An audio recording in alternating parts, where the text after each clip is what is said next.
اور جو لوگ خوف رکھتے ہیں کہ اپنے پروردگار کے روبرو حاضر کیے جائیں گے اور جانتے ہیں کہ اس کے سوا نہ تو ان کا کوئی دوست ہوگا اور نہ سفارش کرنے والا، ان کو اس قرآن کے ذریعے سے نصیحت کرو تاکہ پرہیزگار بنے۔ اور جو لوگ صبح و شام اپنے پروردگار سے دعا کرتے ہیں اور اس کی توجہ کے طالب ہیں، ان کو اپنے پاس سے مت نکالو۔ ان کے حساب اعمال کی جواب دہی تم پر کچھ نہیں، اور تمہارے حساب کی جواب دہی ان پر کچھ نہیں۔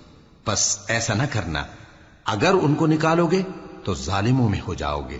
اور اسی طرح ہم نے بعض لوگوں کی بعض سے آزمائش کی ہے کہ جو دولت مند ہیں وہ غریبوں کی نسبت کہتے ہیں کیا یہی لوگ ہیں جن پر اللہ نے ہم میں سے فضل کیا ہے؟ کیا اللہ شکر کرنے والوں سے واقف نہیں؟ اور جب تمہارے پاس ایسے لوگ آیا کریں جو ہماری آیتوں پر ایمان لاتے ہیں تو ان سے کہو سلام علیکم، تمہارے رب نے اپنی ذات پاک پر رحمت کو لازم کر لیا ہے کہ جو کوئی تم میں سے نادانی سے کوئی بری حرکت کر بیٹھے پھر اس کے بعد توبہ کر لے اور نیکوکار ہو جائے تو وہ بخشنے والا ہے، مہربان ہے۔ اور اسی طرح ہم اپنی آیتیں کھول کھول کر بیان کرتی ہیں تاکہ تم لوگ ان پر عمل کرو، اور اس لیے کہ گنہگاروں کا رستہ ظاہر ہو جائے۔